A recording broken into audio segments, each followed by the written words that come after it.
Welcome back. తెలంగాణలో కాంగ్రెస్ జనహిత పాదయాత్ర కొనసాగుతోంది. ఇవాళ జోగిపేట్ డిగ్రీ కాలేజీలో శ్రమదాన కార్యక్రమం నిర్వహించనున్నారు. ఇందులో మీనాక్షి నటరాజన్ పాల్గొంటారు. నిజామాబాద్ జిల్లాలో మీనాక్షి పాదయాత్ర కొనసాగుతోంది. ఆలూరు నుంచి ఆర్మూరు పాత బస్టాండ్ వరకు యాత్ర జరుగుతోంది. రాత్రికి ఆర్మూరులో కాంగ్రెస్ నేతలంతా బస చేస్తారు.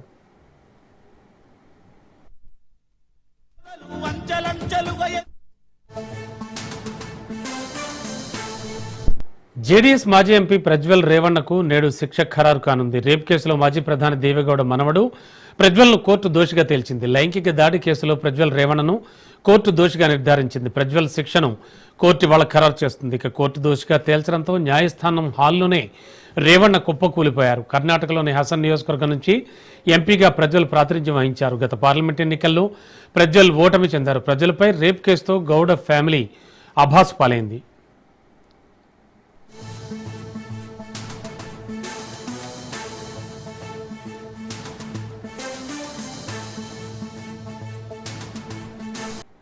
మరోవైపు సాగర్కు వరద ప్రవాహం కొనసాగుతోంది. నాగార్జున సాగర్లో ఇన్ఫ్లో 2,38,629 క్యూసెక్కులుంటే అవుట్ఫ్లో 2,56,417 క్యూసెక్కులుగా ఉంది. 24 క్రస్ట్ గేట్లు 5 ఫీట్ల మేర, 2 క్రస్ట్ గేట్లు 10 ఫీట్ల మేర పైకెత్తి దిగువకు నీటిని విడుదల చేస్తున్నారు. ఇక ప్రస్తుత నీటి మట్టం 585.20 అడుగులు కాగా పూర్తి స్థాయి నీటి మట్టం 590 అడుగులుగా ఉంది.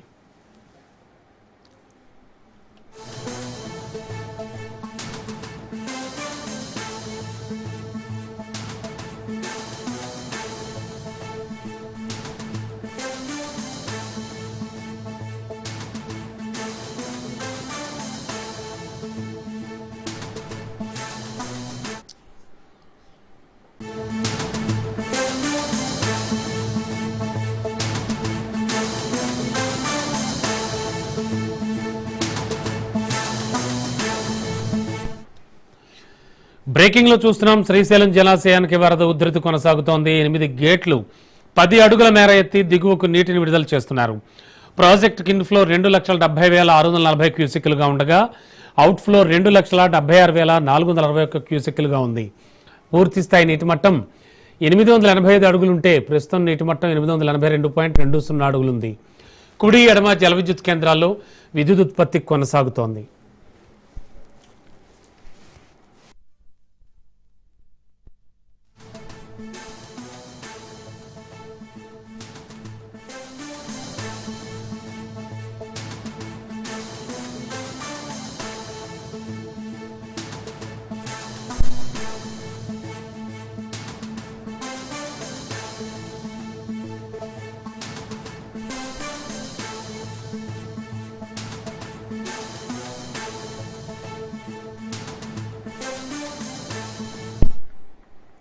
అమెరికా అధ్యక్షుడు మరోసారి కొత్త టారిఫ్లు ప్రకటించారు. 69 దేశాల వస్తువులపై కొత్త టారిఫ్లు అనౌన్స్ చేశారు. ఇండియాపై 25% ప్రతీకార సుంకాలతో పాటు రష్యా నుంచి ఆయిల్, వెపన్స్ కొనుగోలు చేస్తున్నందుకు అదనంగా పెనాల్టీ విధిస్తామన్న ట్రంప్ తాజా ఎగ్జిక్యూటివ్ ఆర్డర్లో మాత్రం ఈ పెనాల్టీ విషయాన్ని ప్రస్తావించలేదు. మరోవైపు ఆయిల్ డీల్ కుదుర్చుకున్న పాకిస్తాన్పై మాత్రం టారిఫ్లను 29% నుంచి 19% తగ్గించారు.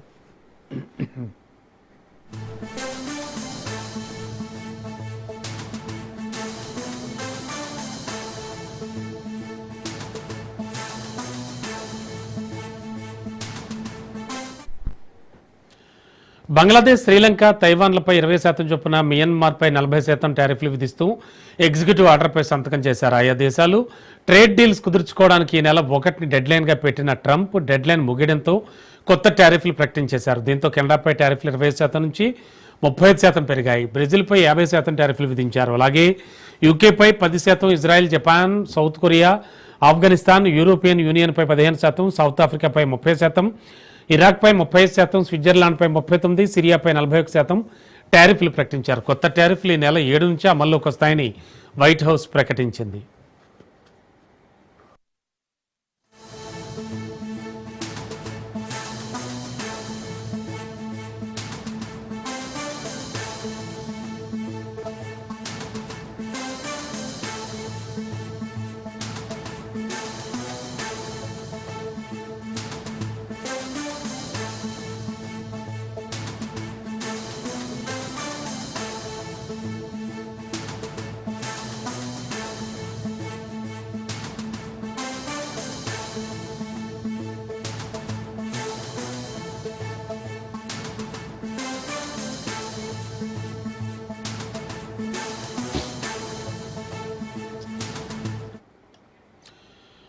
అమెరికా అధ్యక్షుడు మరోసారి కొత్త టారిఫ్లు ప్రకటించారు. 69 దేశాల వస్తువులపై కొత్త టారిఫ్లు అనౌన్స్ చేశారు. ఇండియాపై 25% ప్రతీకార సుంకాలతో పాటు రష్యా నుంచి ఆయిల్, వెపన్స్ కొనుగోలు చేస్తున్నందుకు అదనంగా పెనాల్టీ విధిస్తామన్న ట్రంప్ తాజా ఎగ్జిక్యూటివ్ ఆర్డర్లో మాత్రం ఈ పెనాల్టీ విషయాన్ని ప్రస్తావించలేదు. మరోవైపు ఆయిల్ డీల్ కుదుర్చుకున్న పాకిస్తాన్పై మాత్రం టారిఫ్లను 29% నుంచి 19% తగ్గించారు.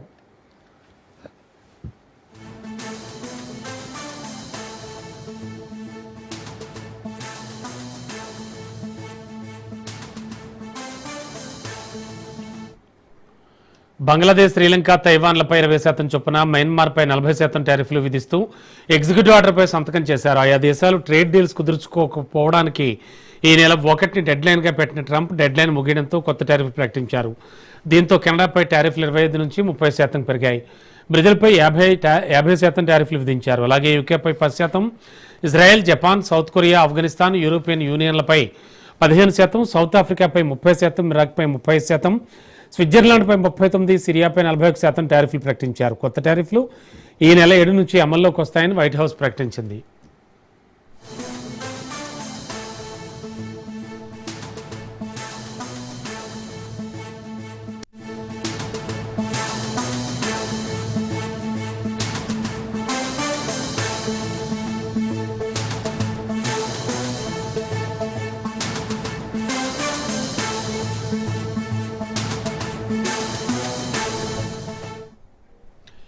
మరో బ్రేకింగ్, సృష్టి టెస్ట్ ట్యూబ్ బేబీ సెంటర్ ఆగడాలు ఒక్కొక్కటిగా వెలుగులోకి వస్తున్నాయి. నిన్న సెంటర్ నిర్వాహకురాలు డాక్టర్ నమ్రతను విచారించారు పోలీసులు. ఇవాళ మరోసారి కస్టడీలోకి తీసుకోనున్నారు.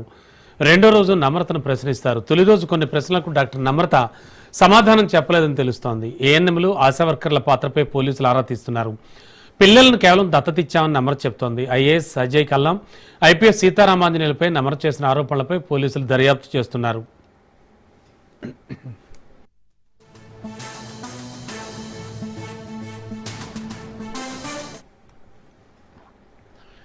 తొలి రోజు డాక్టర్ నమ్రత విచారణలో కీలక విషయాలు వెల్లడించారు. గోపాలపురం పోలీసులు నమ్రతను విచారించి ప్రశ్నల వర్షం కురిపించారు. ముఖ్యంగా చైల్డ్ ట్రాఫికింగ్, సరోగసీకి సంబంధించిన ఆరోపణలపై పోలీసులు ప్రశ్నించారు. చైల్డ్ ట్రాఫికింగ్ ముఠాలతో ఆమెకు టచ్లో ఉన్నట్టుగా పోలీసుల విచారణలో అంగీకరించారు. ఐవీఎఫ్ కోసం వచ్చిన దంపతులను సరోగసీ వైపు ఎందుకు మళ్లించారు అని పోలీసులు ప్రశ్నించగా ఆమె సమాధానం ఇవ్వలేదు.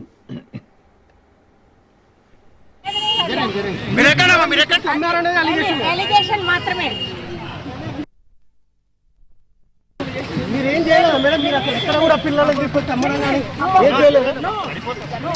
మీరు మీద అదే అలిగేషన్ మాత్రమే.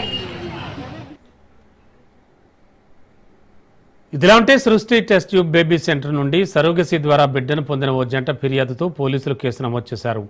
బిడ్డకు క్యాన్సర్ రావడంతో DNA టెస్ట్ నిర్వహించగా అసలు తమ బిడ్డకు కాదని తేలడంతో వారు పోలీసులను ఆశ్రయించారు. ఘటనపై కేసు నమోదు చేసిన పోలీసులు విచారణ ప్రారంభించగా సంచలన విషయాలన్నీ వెలుగులోకి రావడం మొదలయ్యాయి. సృష్టి బేబీ సెంటర్లో భారీగా వీర్యం నిల్వలు, అండాల నిల్వలు గుర్తించారు. వాటిని భిక్షగాల నుండి, రోజువారీ కూలీల నుండి సేకరించినట్లు నిర్ధారించారు. అంతేకాదు బేబీ సెంటర్ పేరుతో చిన్నపిల్లలను కొనుగోలు చేసి సరోగసీ పేరుతో విక్రయించినట్లు గుర్తించారు. ఈ కేసులో పూర్తి విచారణ జరిగితే తప్ప అసలు నిజాలు బయటపడే అవకాశం లేదు. ఇక లేటెస్ట్ ఇన్ఫో ఇదే అంశానికి సంబంధించి మా కరస్పాండెంట్ రత్నకుమార్ సిద్ధంగా ఉన్నారు అందించడానికి. రత్న, ఏం జరుగుతోంది? నిన్నటి విచారణలో ముఖ్యంగా ఈమె కొన్ని ప్రశ్నలు దాటవేశారు, సమాధానాలు చెప్పలేదు అంటున్నారు. అండ్ ఇవాళ కూడా మరోసారి ప్రశ్నిస్తారు అంటున్నారు. ఏం జరుగుతోంది? సృష్టి టెస్ట్ బేబీ సెంటర్ కేసులో నిర్వాహకురాలు నమ్రత A1 గా ఉన్నారు. ఆమెను కస్టడీ విచారణకు తీసుకొని ప్రస్తుతం నార్త్ జోన్ డీసీపీ ప్రధాన కార్యాలయంలో గోపాలపురం పోలీసులు విచారిస్తూ ఉన్నారు. ఈ యొక్క విచారణలో ఆమె దగ్గర నుంచి కీలక సమాచారాన్ని రాబట్టేటువంటి ప్రయత్నం చేస్తున్నారు. ఎప్పటి నుంచి ఆమె యొక్క దందాలకు పాల్పడుతోంది, అక్రమంగా పిల్లలేని భార్యాభర్తలను టార్గెట్ చేసుకుని వాళ్ళకి IVF ప్రాసెస్, సరోగసీ ప్రాసెస్ అని చెప్పి ఆ తర్వాత చైల్డ్ ట్రాఫికింగ్ ద్వారా ఇతరులకు పుట్టిన పిల్లలను తీసుకొచ్చి వాళ్లకు అప్పచెప్పి వీళ్లే మీ పిల్లలను నమ్మించేటువంటి ప్రయత్నాలను ఎలా చేస్తోంది అనే దానికి సంబంధించి కూడా పూర్తి వాస్తవాలను, పూర్తి విషయాలను కూడా ఆమె దగ్గర నుంచి రాబడుతున్నటువంటి పరిస్థితి కనిపిస్తుంది. అయితే పోలీసులు కస్టడీ విచారణలో అడుగుతున్నటువంటి ప్రశ్నలను కొన్నిటిని నమ్రత దాటవేస్తూ ఉన్నారు, కొన్నిటికి సమాధానాలు చెప్పకుండా తప్పించుకున్నటువంటి ప్రయత్నాలు చేస్తున్నట్లు కూడా మనకు సమాచారం అనేది అందుతుంది. అయితే నిన్న ఆమెను కస్టడీకి తీసుకొని మెడికల్ టెస్టులు కంప్లీట్ గాంధీ హాస్పిటల్లో మెడికల్ టెస్టులు కంప్లీట్ చేసుకున్న తర్వాత తిరిగి డీసీపీ నార్త్ జోన్ ప్రధాన కార్యాలయానికి తీసుకుంటున్నటువంటి సందర్భంలో కూడా ఆమె మీడియాతో మాట్లాడేటువంటి ప్రయత్నాలు చేస్తూ తను ఏ తప్పు చేయలేదు అనేటువంటి బుకాయించేటువంటి ప్రయత్నాలు చేసింది. దీని వెనకాల కొంతమంది వ్యక్తులు ఉండి తన మీద కుట్ర పన్నారు అనేటువంటి విషయాలు తన దాకా వచ్చాయనేటువంటి విషయాలను నమ్మించేటువంటి ప్రయత్నం చేసింది. కానీ చేసినటువంటి తప్పులకు సంబంధించినటువంటి వాస్తవాలను పోలీసులు బయటపెట్టడం జరిగింది. మొత్తం 2021లో ఆమె లైసెన్స్ అనేది ఎక్స్పైర్ అయిన తర్వాత గుట్టుచప్పుడు కాకుండా ఆమె నిర్వహిస్తున్న సృష్టి టెస్ట్ బేబీ సెంటర్ ను ఒక హోమ్ లాగా, నివాస గృహం లాగా చూపిస్తూ సీక్రెట్ ఆపరేషన్స్ ను గోపాలపురం పోలీస్ స్టేషన్ లిమిట్స్ లో ఉన్నటువంటి ఆమె నివాసం నుంచే కొనసాగించింది. దానికి సంబంధించిన ఓపీ ఫైల్స్ ను ఐడెంటిఫై చేశారు. ఇంటి బయట ఆ బోర్డులను ఇవన్నీ కూడా కనిపించిన తర్వాత ఆమె ఏ రకంగా మోసాలకు పాల్పడుతుంది అనేది కూడా ప్రస్తుతం ఆ పోలీసులు రైడ్స్ చేసినటువంటి సందర్భంలో ఇటు రెవెన్యూ పోలీసులు, వైద్యాధికారి శాఖ అధికారులు, మరోవైపున నార్త్ జోన్ పోలీసులు ముక్కుముడిగా రైడ్ చేసిన సందర్భంలోనే ఆమె పట్టుబడింది. వీటన్నిటి తాలూకు ఇప్పుడు వాస్తవాలను రాబడుతూ ఉన్నారు. ఇక మరోవైపు ఒకవైపున A1 గా ఉన్న నమ్రత నుంచి సమాచారాన్ని రాబడుతూనే ఈ కేసులో A2 గా ఉన్న ఆమె యొక్క కుమారుడు జయంతి కృష్ణన్ సైతం కస్టడీకి తీసుకోవాలని ప్రయత్నాలు చేస్తూ ఉన్నారు. ఎందుకంటే అతని పాత్ర అనేది చాలా కీలకంగా ఉంది. ఎవరైతే తాము మోసపోయామని గ్రహించి వచ్చి వాళ్లను నిలదీశారో అటువంటి వ్యక్తులను భయభ్రాంతులకు గురి చేసి బెదిరింపులు పాల్పడటం, రిటర్న్ కేసులు మీ మీదే పెడతాను, నేను అడ్వకేట్ ను అని చెప్పి వాళ్ళను ఇబ్బందులకు గురి చేయడం వంటి ఘటనలు కూడా చోటు చేసుకున్నాయి. కాబట్టి వీటన్నిటికి సంబంధించిన ఆధారాలను కూడా పోలీసులు బయటపెట్టారు. కాబట్టి అతన్ని పట్టుకొని విచారిస్తే మరోవైపు వచ్చినటువంటి బాధితులను భయపెట్టడంతో పాటు మరోవైపు ఫినాన్షియల్ కార్యకలాపాలన్నీ కూడా తానే చూసుకున్నాడు. సృష్టి టెస్ట్ బేబీ సెంటర్ లో వచ్చేటువంటి ఆదాయాలకు సంబంధించి జరిగిన ట్రాన్సాక్షన్స్ అన్ని కూడా జయంత్ కృష్ణ ద్వారానే జరిగాయి. సో వీటి తాలూకు మొత్తం ఎన్ని కోట్ల రూపాయలను ఇలా దండుకోవడం జరిగింది. మొత్తం ఎక్కడెక్కడైతే వెళ్ళుకున్నటువంటి బ్రాంచ్లు Secunderabad, Gopalapuram police station limits లో ఉన్నటువంటి బ్రాంచ్ తో పాటు సృష్టి టెస్ట్ బేబీ సెంటర్, విజయవాడలో ఉన్న బ్రాంచ్, అలాగే వైజాగ్ లో మొత్తం 3 బ్రాంచ్లలో 3 ప్రధాన నగరాల్లో ఉన్నటువంటి అన్ని బ్రాంచ్లకు సంబంధించినటువంటి సమాచారాన్ని కూడా రాబడేటువంటి అవకాశాలు ఉన్నాయి. ప్రస్తుతం A2 గా ఉన్న జయంతి కృష్ణతో పాటు మిగతా 4 మొత్తం 5 ఎవరైతే టెక్నీషియన్లు ఉన్నారో వాళ్ళ యొక్క కస్టడీకి సంబంధించిన పిటిషన్ల తాలూకు విచారణ నిన్న సికింద్రాబాద్ సిటీ సివిల్ కోర్టులో కంప్లీట్ అయింది. సోమవారం నాడు తీర్పు రాబోతోంది. ఇలా 5 మిగతా వ్యక్తులందరినీ కూడా కొడుకుతో పాటు మిగతా 5 కస్టడీకి అప్పగిస్తారా లేదా అనేది సోమవారం నాడు తెలియబోతోంది.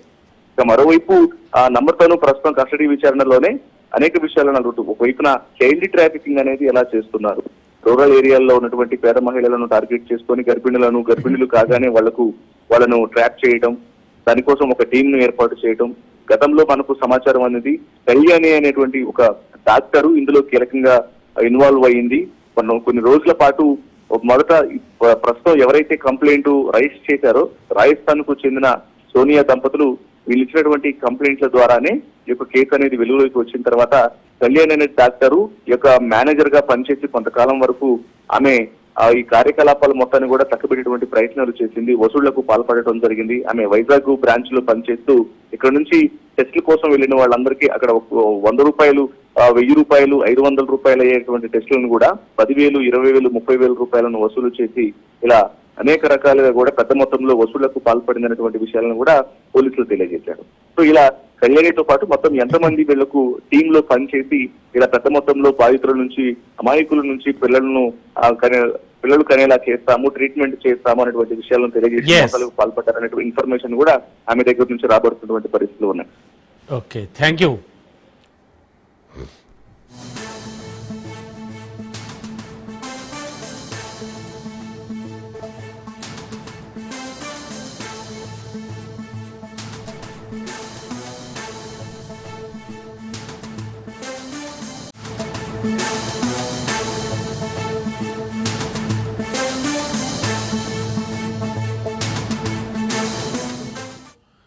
మరో బ్రేకింగ్. నేడు ఏపీలో అన్నదాత సుఖీభవ పథకం ప్రారంభం కానుంది. ప్రకాశం జిల్లా దర్శి మండలం తూర్పు వీరాపాలెంలో ఈ పథకాన్ని సీఎం చంద్రబాబు ప్రారంభిస్తారు. ఇక ఈ పథకంతో 46,85,838 మంది రైతులకు లబ్ధి చేకూరుతుంది. రైతుల ఖాతాల్లో 2,342 కోట్లు జమ చేయనుంది ప్రభుత్వం. కేంద్రం సాయంతో కలిపి ఒక్కో రైతుకు 20,000 ఇవ్వనున్నారు.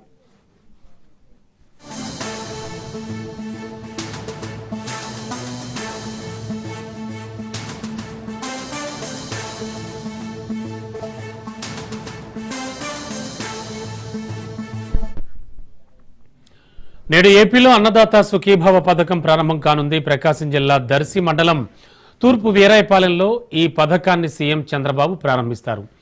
ఇక లేటెస్ట్ ఇన్ఫో ఇదే అంశానికి సంబంధించి మా కరెస్పాండెంట్ సురేష్ అందించడానికి సిద్ధంగా ఉన్నారు. సురేష్, ఈ పథకం యొక్క హైలైట్స్ ఏమిటి? ముఖ్యంగా ఇది కూడా సూపర్ 6 హామీల్లో భాగంగానే అమలు చేయబోతోందా? ఏం జరుగుతోంది?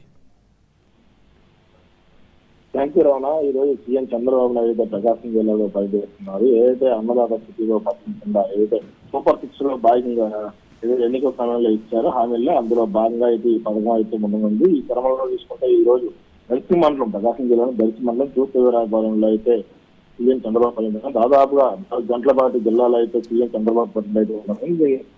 100 మందితో ఆల్రెడీ ఆ పోలీసు భారీ స్థాయిలో బందోబస్తు ఏర్పాటు చేస్తున్నారు. అట్లాగే డ్రోన్ సీజన్ చెప్తున్న పరిస్థితి అయింది. అయితే ఈ కార్యక్రమంలో ఉదయం 10:30 సమయంలో ఇటు చంద్రబాబు నాయుడు అటు ఉండవల్లి నుంచి హెలికాప్టర్ లో బయలుదేరి ఇటు జిల్లాకు చెందిన దర్శి మండలానికి అట్లాగే తూర్పు వీరాయపాలెం దగ్గర వద్ద ఏదైతే హెలిప్యాడ్ నిర్మించారో అక్కడ చేరుకుంటారో అక్కడ నుంచి అనంతరం ఏదైతే అన్నదాత సుఖీభవ కార్యక్రమం కోసం బహిరంగ సభ ఏర్పాటు చేశారో అక్కడికి తన కాన్వాయ్లో చేరుకుంటారు. అనంతరం అక్కడ రైతులతో మాట్లాడుతూ దీని మీద ఏదైతే అన్నదాత సుఖీభవ సంబంధించి కొంత రైతులకి ప్రత్యేకంగా వారితో మాట్లాడి అట్లాగే దీనికి సంబంధించిన నిధులు కూడా విడుదల చేసే అవకాశం కనపడుతుంది. మరోవైపు తీసుకుంటే అనంతరం ఇక నిధులు విడుదల తర్వాత దాదాపుగా 2 గంటల పాటు రైతులతో ముఖాముఖి మాట్లాడతారు. ఆ తర్వాత చుట్టుపక్కల పొలాలను కూడా పరిశీలించి రైతులతో కూడా మాట్లాడతారు. ఆ అనంతరం ఏదైతే కార్యకర్తల సమావేశం ఉందో ఆ సమావేశంలో అయితే పాల్గొన్న చంద్రబాబు నాయుడు ఓవరాల్ గా చూసుకుంటే ఇటు ప్రకాశం జిల్లాలో అయితే ఈ అన్నదాత సుఖీభావ పథకం ఏదైతే ఉందో దాని కింద అయితే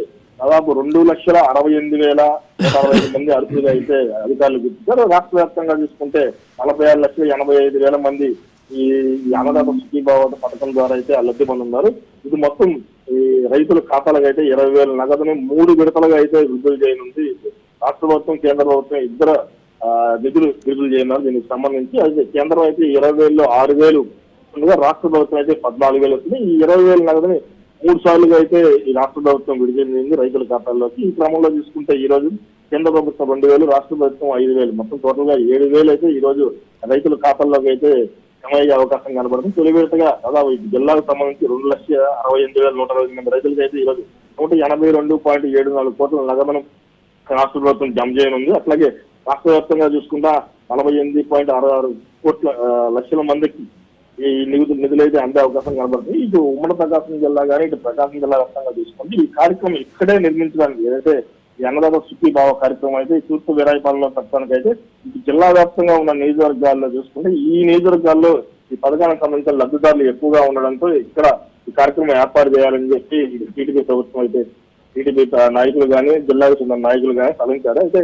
ఈ కార్యక్రమంలో మరోవైపు ఇంకోరు కూడా కనబడుతుంది. ఇటు ఏదైతే జిల్లాకి గతంలో 2014లో టీడీపీ అధికారంలోకి వచ్చినప్పుడు ఈ దర్శిలో అంటే ఈ దొనకొండ ప్రాంతం ఏదైతే ఉంది ఈ దర్శి నియోజకవర్గంలో దొనకొండ ప్రాంతంలో అయితే ఎంఎస్ఎంఈ పార్క్ అయితే అప్పట్లో ఏర్పాటు చేశారు. అయితే తర్వాత వచ్చిన ప్రభుత్వం మారడం 2019లో వైసీపీ ప్రభుత్వం రావడంతో దాని గురించి అయితే పట్టించుకున్న పరిస్థితి లేదు. అయితే ప్రస్తుతం మళ్ళీ ఏదైతే 2024 ఎన్నికల్లో ఇటు మళ్ళీ టీడీపీ కూటమి ప్రభుత్వం అధికారంలో రావడంతో ఈ ఎంఎస్ఎంఈ పార్కులు కానీ దర్శి దొనకొండ ఏదైతే పారిశ్రామిక కారిడార్ కదా ఇటు సీఎం మళ్ళీ అభివృద్ధి దాని మీద ఫోకస్ చేస్తారా? ఇప్పటికే కేంద్రంతో కూడా అనేక ప్రాజెక్టుల గురించి కూడా చంద్రబాబు మాట్లాడుతున్న పరిస్థితి. ఇందులో రక్షణ శాఖకు సంబంధించిన కొంతమంది అధికారులు కూడా ఇటు గత 10 రోజుల క్రితం దొనకొండ వచ్చి పారిశ్రామిక పార్క్ ని కొంత పరిశీలించి వెళ్ళిన పరిస్థితి. దానికంటే రక్షణ రంగంలో ఏదన్నా సంబంధించిన భాగాలకు సంబంధించి ఇక్కడ ఏమన్నా ప్రాజెక్ట్ ఏర్పాటు చేస్తారని చెప్పి ఊహాగాలను దీని మీద అయితే చంద్రబాబు నాయుడు ఈ రోజు మాట్లాడే అవకాశం కనబడుతుంది. మరోవైపు చూసుకుంటే దర్శిలో ఇంటర్నేషనల్ డ్రైవింగ్ స్కూల్ కూడా ఉంది. ఇది కూడా గతంలో ఏదైతే 2014లో అప్పుడు ప్రారంభించిన తర్వాత కొంతవరకు పనులు దాదాపు 20% పనులు పూర్తి చేసి ఆపేసిన పరిస్థితి. అది ఈరోజు చంద్రబాబు పర్యటన సందర్భంగా ఇది కంప్లీట్ కావాలని దాదాపు 26 కోట్ల వరకు స్థానికంగా అధికారులు చెప్తున్నారు. చంద్రబాబు పర్యటించినప్పుడుగా ఇది కూడా చర్చకొచ్చే అవకాశం కనబడుతుందని రావాలని కూడా స్థానికంగా ఉన్న టీడీపీ నాయకులు కోరుతున్న పరిస్థితి కనబడుతుందమ్మా. Okay, thank you Suresh.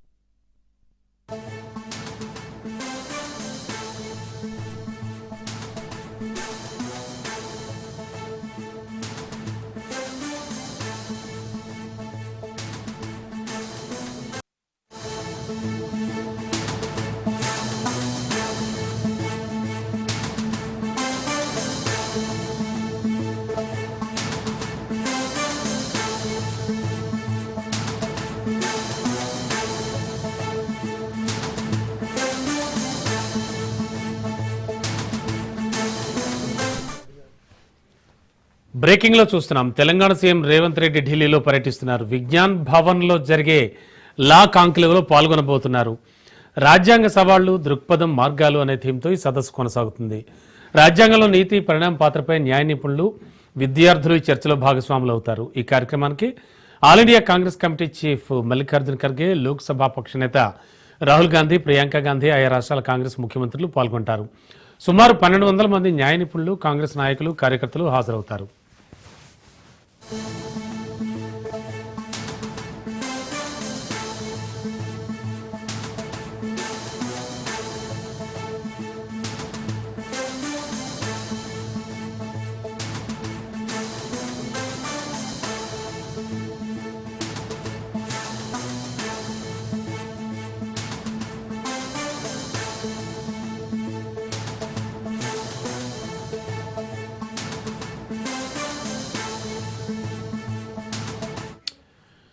ఇదే అంశానికి సంబంధించి మరింత అదనపు సమాచారం అందించడానికి మా కరెస్పాండెంట్ రాజు సిద్ధంగా ఉన్నారు. రాజు, లా కాంక్లేవ్లో పాల్గొనడమే కాకుండా సీఎం రేవంత్ షెడ్యూల్ ఎలా ఉండబోతోంది? అండ్ దీనికి సంబంధించి కాంగ్రెస్ పాలిత రాష్ట్రాల సీఎంలు కూడా అందరూ వస్తున్నారు అంటున్నారు. కాంక్లేవ్ స్పెషాలిటీస్ ఏమిటి?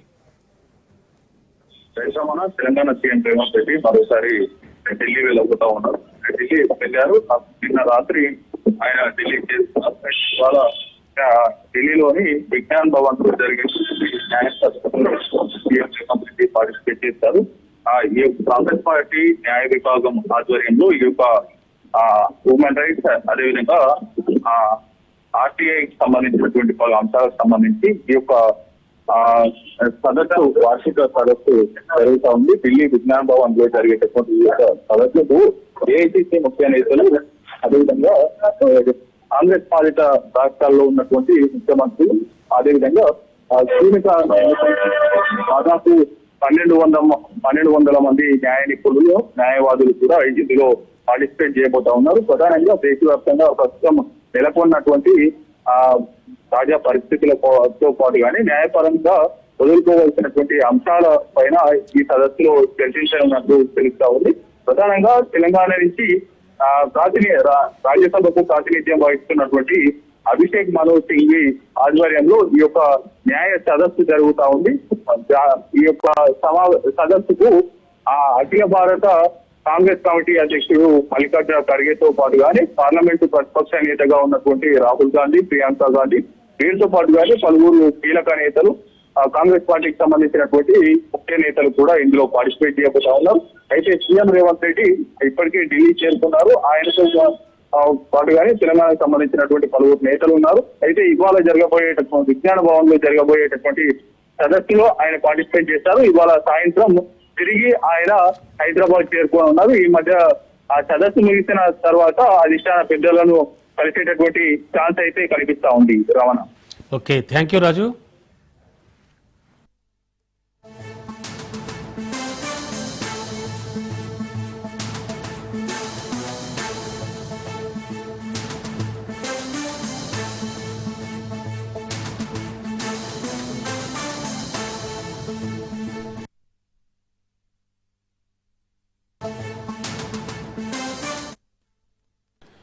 ప్రముఖ పారిశ్రామికవేత్త అనిల్ అంబానీకి ఈడీ అధికారులు భారీ షాక్ ఇచ్చారు. అంబానీపై లుకౌట్ నోటీస్ జారీ చేశారు.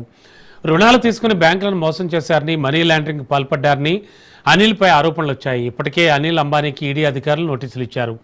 ఈ నెల 5న విచారణకు రావాలని నోటీసులు తెలిపారు. అయితే అనిల్ అంబానీకి చెందిన కంపెనీలు వేల కోట్ల విలువైన బ్యాంకు రుణ మోసానికి పాల్పడ్డాయనే ఆరోపణలపై ఈడీ కేసు నమోదు చేసింది. దాదాపు 3000 కోట్లు చట్ట వ్యతిరేక పద్ధతుల్లో దారి మళ్లించారని ఆయనపై ఆరోపణలు వచ్చాయి. అంతేకాదు రిలయన్స్ ఇన్ఫ్రాస్ట్రక్చర్ తీసుకున్న 10,000 కోట్ల రుణాలను కూడా దారి మళ్లించారని ఈడీ ఆరోపిస్తోంది.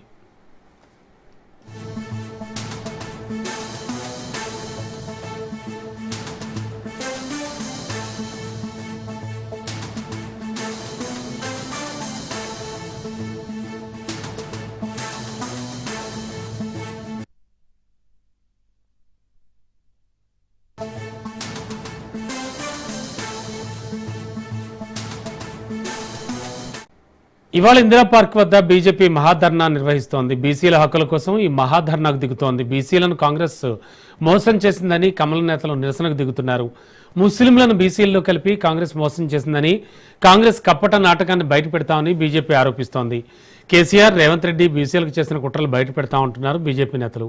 ఇక ఇవాళ ధర్నాలో బీజేపీ ముఖ్య నాయకులంతా పాల్గొంటారు. రాష్ట్రంలో బీజేపీ అధికారంలోకి వస్తే బీసీని సీఎం చేస్తామని వాగ్దానం చేశారని, మరి బీసీని సీఎం చేసే దమ్ము కాంగ్రెస్ కుందా అంటూ కమలం ప్రశ్నిస్తోంది. ఇటీవల కేబినెట్ మీటింగ్ తర్వాత బీసీలకు 42% రిజర్వేషన్లు తమ పరిధిలో లేవని సీఎం చెప్పి నిస్సిగ్గుగా ఢిల్లీకి బయలుదేరారని బీజేపీ రాష్ట్ర ప్రధాన కార్యదర్శి కాసం వెంకటేశ్వర్లు విమర్శించారు.